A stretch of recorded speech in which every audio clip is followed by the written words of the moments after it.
Sikit lagi kita sampai simpang nak menuju ke sekolah. Di sini kena pandai-pandai lah kalau nak menyeberang. Menyeberangkan kereta. Sebab banyak sangat. Kadang dia orang bagi laluan, kadang tak.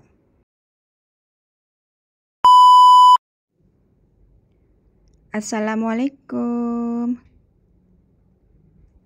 Selamat pagi. Pagi ini aktiviti mengantar anak sekolah.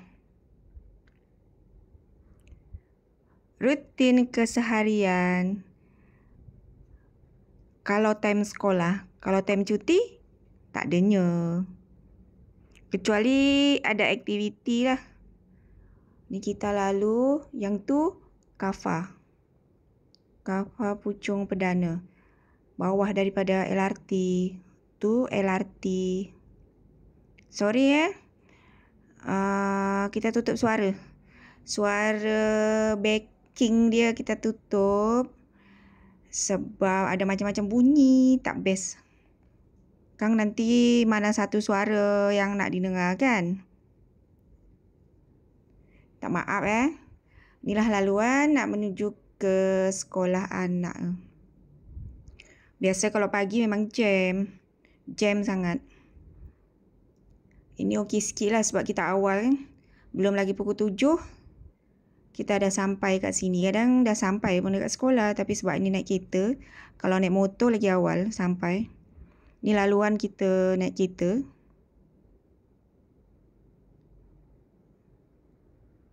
Kata jam tak jam sangat. Tapi banyaklah dah kereta.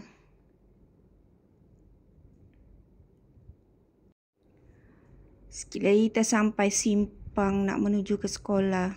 Di sini kena pandai-pandai lah kalau nak menyeberang.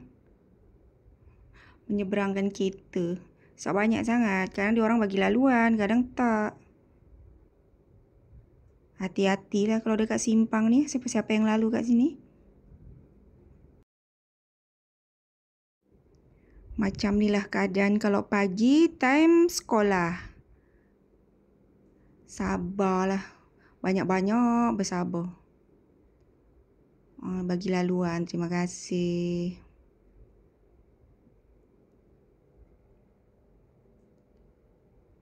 Sekolah dia bersebelahan dengan sekolah kebangsaan. Sebelah sekolah kebangsaan, sebelah sekolah menengah. Dekat taman perumahan.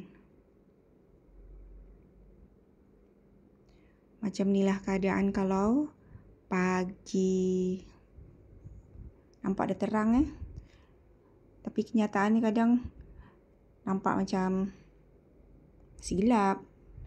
Dalam kamera handset ni terang. Sekarang subuh dah awal kan.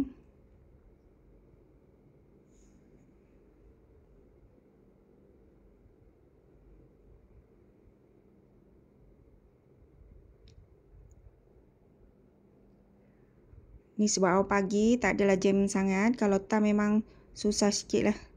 Sebab ramai parent kan antara anak sekolah. Sekolah kebangsaan ni. Ni kita selalunya kadang beratur panjang. Baru nak mencapai ke sekolah menengah.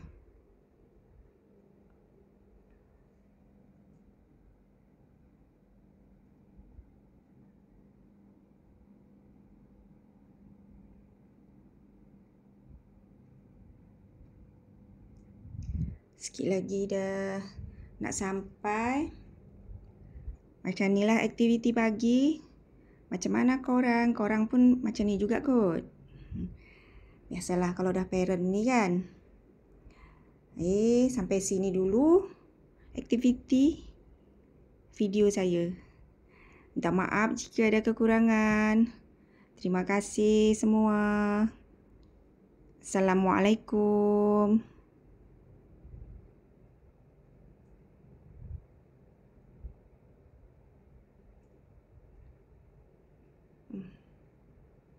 Masing-masing semua aktiviti.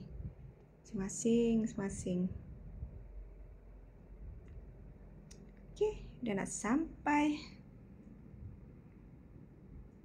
Depan tu van sekolah. Dah sampai dah.